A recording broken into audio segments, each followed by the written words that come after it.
Hello dear student, most welcome to RK learning world. RK learning world में आपका स्वागत है। आज इस वीडियो के अंतर्गत हम हिस्ट्री का पहला चैप्टर जो है हमारा यूरोप में राष्ट्रवाद, तो यूरोप में राष्ट्रवाद के अंतर्गत जो भी महत्वपूर्ण वस्तुनिष्ठ प्रश्न है उन सभी महत्वपूर्ण वस्तुनिष्ठ प्रश्न को देखेंगे। और जो है कि यहाँ पे आपको कम्प्लीटली 20 क्वेश्चन है, लेकिन ये 20 क्वेश्चन से आपका पूरा चैप्टर कवर नहीं हो जाता है। आप यदि इसे पढ़े होंगे तो आपको पता ही होगा कि ये बहुत बड़ा चैप्टर है। कम से कम इसका 3 सीरीज बनेगा, आपको 3 पार्ट्स बनने वाला है। तो इस 20 क्वेश्चन में आपको मोस्टली जो है वो आपको कुछ क्वेश्चन जो आपके बुक में है वो आपको इंक्लूड किया गया है। देन आपको क्वेश्चन जो है टॉपिक वाइज, जैसे फर्स्ट टॉपिक आप जो है 1830 की क्रांति है, फिर 1848 की क्रांति है। तो इन क्रांतियों से रिलेटेड टॉपिक को ऑब्जेक्टिव के रूप में जो है आपको एक रूप दे करके आपके सामने लाया गया है। इसको देखिए, इससे आपका एक रिवीजन भी हो जाएगा, कम्प्लीटली आपका एक तैयारी हो जाएगा। और जब आप इसे अच्छे से देखेंगे तो आपका जो है 100% मार्क्स सिक्योर हो सकता है इस चैप्टर से रिलेटेड जो भी क्वेश्चन पूछा जाएगा आप। ठीक है, चाहे ऑब्जेक्टिव टाइप्स पूछा जाए या सब्जेक्टिव टाइप्स पूछा जाए। ठीक, तो चलिए इस चीज़ को आगे बढ़ाते हैं। और आइए तो सबसे पहले देखते हैं हम लोग कि राष्ट्रवाद क्या है। इस चीज़ को समझने की कोशिश करते हैं कि राष्ट्रवाद है क्या। सबसे पहले इसको समझ लेते हैं, उसके बाद जो है हम लोग ऑब्जेक्टिव बेस को समझेंगे। क्योंकि कई बार ऐसा भी देखा गया है कि डायरेक्ट आपको क्वेश्चन पूछा जाता है कि राष्ट्रवाद से आप क्या समझते हैं। ओके, तो कहता है राष्ट्रवाद एक ऐसी भावना है जो किसी भौगोलिक विशेष क्षेत्र में आर्थिक, सामाजिक, राजनीतिक एवं सांस्कृतिक, अर्थात ये 4 रूप से, कौन कौन, तो आर्थिक रूप से, उसके बाद जो है सामाजिक रूप से, राजनीतिक रूप से और सांस्कृतिक रूप से, ये 4 रूप से जो है क्या होता है कि रूप से समस्त लोगों में एकता की चेतना को जन्म देता है। किसकी चेतना को, तो एकता को। अर्थात यह एक भावना है, यह हमारे अंदर का एक फीलिंग है, इमोशंस है। किस चीज़ का, तो यूनिटी का। और यूनिटी किस चीज़ के लिए, तो कोई भी चीज़ अच्छा अचीव करने के लिए। जैसे कि पहले लोगों के पास आप क्या पढ़े होंगे, क्या हुआ था जब राष्ट्रवाद आया था, तो एक मोनार्की सिस्टम जो था उसको कन्वर्ट कर दिया गया किस चीज़ में, डेमोक्रेटिक मोनार्की बना दिया गया। अर्थात जो राजतंत्र था उसको जो है क्या, प्रजातंत्र में कन्वर्ट किया। ओके, या संवैधानिक राजतंत्र बनाया गया उसको। तो यह एक ऐसी भावना थी कि जो क्या हुआ था कि लोगों में एकता की चेतना को जन्म दिया था। किस रूप में, तो आर्थिक, सामाजिक, राजनीतिक और सांस्कृतिक रूप से। ओके, तो ये राष्ट्रवाद कहलाया। चलिए अब इसका पहला क्वेश्चन देखते हैं। पहला क्वेश्चन है आपको, कहता है निम्नलिखित में से किसने वियना सम्मेलन की मेजबानी किया था। ऑप्शन आपके पास 4 है, मेटरनिक, नेपोलियन, लुई फिलिप और इनमें से कोई नहीं। तो आप जानते हैं कि वियना सम्मेलन जो हमारा हुआ था वो हुआ था कब, तो ये वियना सम्मेलन 1815 ईस्वी में हुआ था। कब, तो 1815 ईस्वी में। ठीक है, और इसकी मेजबानी किसने किया था, तो मेटरनिक ने किया था। कौन, तो मेटरनिक। तो ऑप्शन नंबर ए जो है हमारा बिल्कुल सही हो जाएगा। क्लियर है। चलिए नेक्स्ट देखते हैं क्वेश्चन नंबर 2 को। चलिए क्वेश्चन नंबर 2 को देखते हैं हम लोग। क्वेश्चन नंबर 2 हमसे कहता है कि इटली एवं जर्मनी वर्तमान में किस महादेश के अंतर्गत आते हैं। ऑप्शन ए है हमारा उत्तरी अमेरिका, ऑप्शन बी है दक्षिणी अमेरिका, ऑप्शन सी है एशिया। तो इटली और जर्मनी जो है वर्तमान में जो है आपको किस कॉन्टिनेंट के अंतर्गत है, तो वो है हमारा Europe. Option number C, option number C जो है हमारा राइट आंसर है। ओके, चलिए नेक्स्ट देखते हैं हम लोग अब क्वेश्चन नंबर 3 को। क्वेश्चन नंबर 3 आपसे कहता है मेजनी का संबंध किस संगठन से था। ए में है आपको लाल सेना, बी में है आपको कार्बोनरी, सी में है आपको फिलिप हेटारिया और डी में है आपको डायट। तो मेजनी जो थे उनका संबंध किससे था, तो उनका संबंध कार्बोनरी से था। तो ऑप्शन नंबर बी जो है हमारा वो सही हो जाएगा। कौन सा, ऑप्शन नंबर बी। ठीक, और ये कार्बोनरी क्या था, तो यह एक गुप्त दल था। इस चीज़ को भी आप याद रखेंगे, क्या था ये, तो यह एक हमारा गुप्त दल था। ये भी पूछा जाता है। ठीक है, निम्नलिखित में से क्या गुप्त दल था। ठीक है, तो कार्बोनरी एक गुप्त दल था। और इससे किसका संबंध था, तो इससे मेजनी का संबंध था। क्लियर है। चलिए नेक्स्ट क्वेश्चन को देखते हैं। नंबर 4 आपसे कहता है इटली एवं जर्मनी के एकीकरण के विरुद्ध इनमें से कौन था। यहाँ पे आपको 3 ऑप्शन है और एक चौथा ऑप्शन जो है आपको फ्रांस है। ओके, तो कहता है इंग्लैंड, ऑस्ट्रिया, रूस। और चौथा ऑप्शन के रूप में हम आपको फ्रांस दे देते हैं। तो आप बतलाइए कि इटली एवं जर्मनी के एकीकरण के विरुद्ध कौन सा देश था? इंग्लैंड था, ऑस्ट्रिया था, रूस था या फिर फ्रांस था? तो इटली और जर्मनी के एकीकरण के विरुद्ध कौन था? तो ऑस्ट्रिया था। ठीक है, यही वो ऑस्ट्रिया है जो आपको ऑप्शन नंबर बी में, यही वो ऑस्ट्रिया है जहाँ के चांसलर कौन थे? तो मेटरनिक थे। मेटरनिक कहाँ के चांसलर थे? तो ऑस्ट्रिया के चांसलर थे।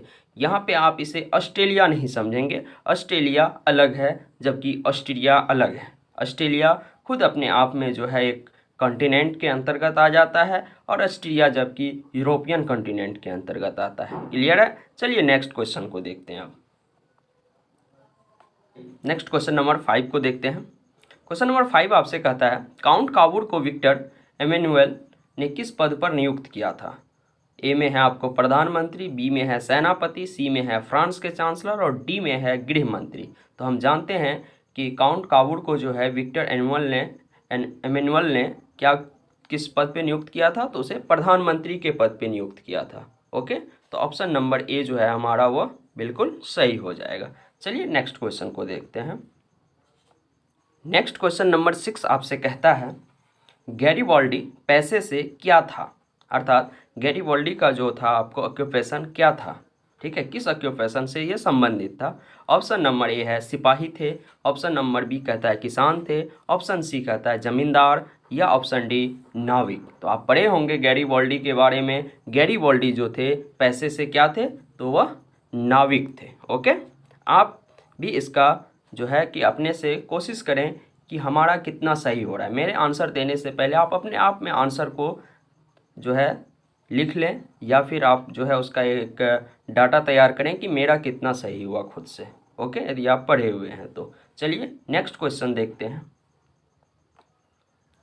नेक्स्ट क्वेश्चन नंबर 7 आपके सामने है जालवेरिन एक संस्था थी।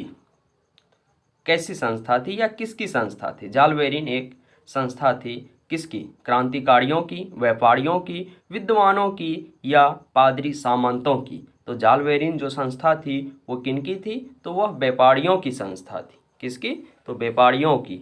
ये आप जानते हैं। तो ऑप्शन नंबर बी जो है हमारा वह सही आंसर है। ओके, चलिए नेक्स्ट क्वेश्चन को देखते हैं।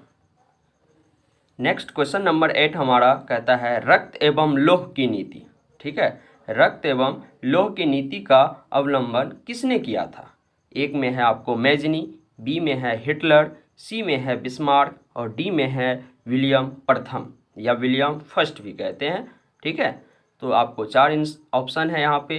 रक्त एवं लौह की नीति का अवलंबन किसने किया था? आप बताइए, इसे गैस कीजिए। ठीक है, ए में आपको मैजनी है, बी में हिटलर है, सी में बिस्मार्क है और डी में विलियम प्रथम है।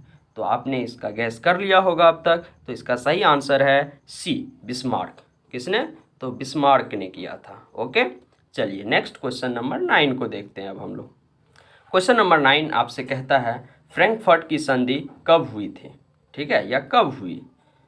ऑप्शन ए है आपके पास 1864 ईस्वी में, ऑप्शन बी है 1866 ईस्वी में, ऑप्शन सी है 1870 ईस्वी में एंड ऑप्शन डी है आपको 1871 ईस्वी में। तो फ्रैंकफर्ट की जो संधि थी वो कब हुई थी? बतलाइए। तो वह आपको हुई थी 1871 ईस्वी में। ऑप्शन नंबर डी जो है हमारा वह बिल्कुल सही है। क्लियर है? चलिए नेक्स्ट क्वेश्चन की तरफ।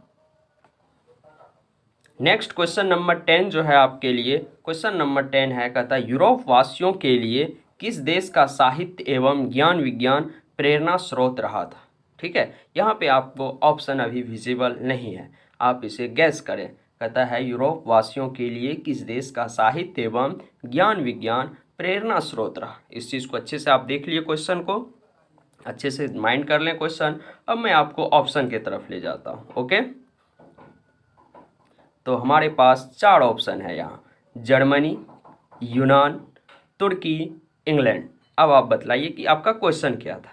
क्वेश्चन आपसे क्या पूछ रहा था कि यूरोप वासियों के लिए, पूरा जो यूरोप था उनके लिए जो है क्या था, आपको विज्ञान एवं ज्ञान विज्ञान का जो है प्रेरणा का स्रोत जो था वो कौन था।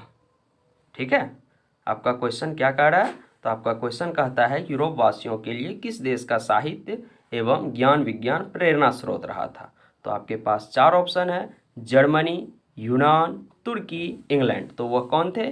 तो वह था आपको यूनान। ऑप्शन नंबर बी जो है यह आपको सही आंसर है। अर्थात यूरोप वासियों के लिए जो था यूनान, वो साहित्य एवं ज्ञान विज्ञान के क्षेत्र में एक प्रेरणा का स्रोत रहा था।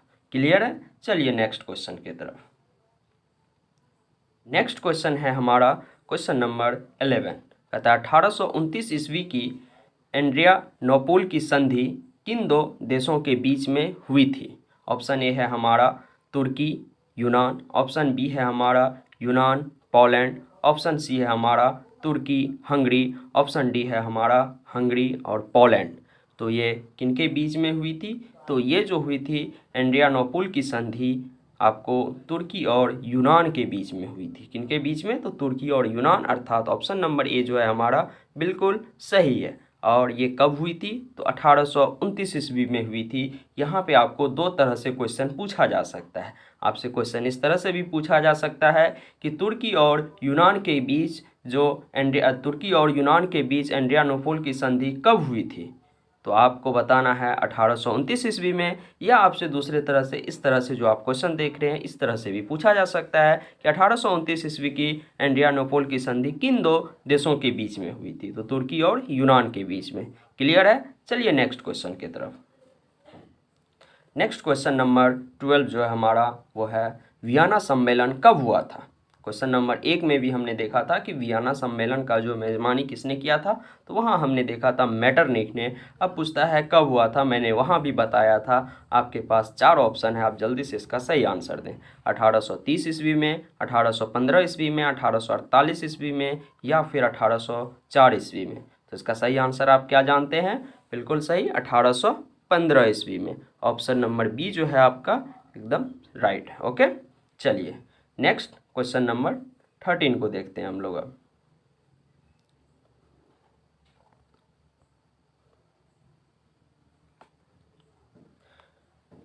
नेक्स्ट क्वेश्चन नंबर 13 हमारा कहता है गणतंत्र एवं प्रजातंत्र को हटाना तथा पुरातन व्यवस्था की पुनर्स्थापना करना निम्नलिखित में से किसका उद्देश्य था? अर्थात गणतंत्र एवं प्रजातंत्र को हटा करके फिर से वही व्यवस्था लाना, जिस व्यवस्था के कारण जो है हमने क्या देखा कि फ्रांस में 1789 ईस्वी में आपको क्रांति हुई थी, 14 जुलाई 1789 को, 1789 को। ओके, तो फिर से जो है उसी व्यवस्था को लाने का कार्य किसने किया था? ठीक है, किनका उद्देश्य था या फिर किनका उद्देश्य था? ऑप्शन ए है हमारे पास नेपोलियन का, ऑप्शन बी है मेटरनिख का, ऑप्शन सी है सुधारवादियों का, और ऑप्शन डी है इनमें से कोई नहीं। तो ये कौन थे? तो ये जो हमारे प्रतिक्रियावादी थे मेटरनिख, ठीक है, यह इन्हीं का उद्देश्य था, जो कि ऑस्ट्रिया के चांसलर थे। तो ऑप्शन नंबर बी जो है हमारा सही हो जाएगा। ठीक है, और मेटरनिख कैसा इंसान था? तो यह एक प्रतिक्रियावादी थे। ओके, ना कि सुधारवादी। चलिए नेक्स्ट क्वेश्चन नंबर 14 की तरफ चलते हैं। क्वेश्चन नंबर 14 हमारा कहता है कि मेटरनिख कौन थे? अभी जस्ट आपने देखा ऑस्ट्रिया के चांसलर, फ्रांस के राजदूत, सेनापति, या फिर पर्सा का चांसलर। तो अभी जस्ट हमने देखा क्या? तो वो हमारा कौन था? तो बिल्कुल सही, ऑप्शन नंबर ए, ऑस्ट्रिया के चांसलर थे। ओके, कौन थे? तो ऑस्ट्रिया के चांसलर थे मेटरनिख। चलिए नेक्स्ट क्वेश्चन देखते हैं। नेक्स्ट क्वेश्चन आपके पास है क्वेश्चन नंबर 15। ये क्वेश्चन आपसे कहता है कि फ्रांस में किस शासन वंश की पुनर्स्थापना वियना कांग्रेस द्वारा की गई थी?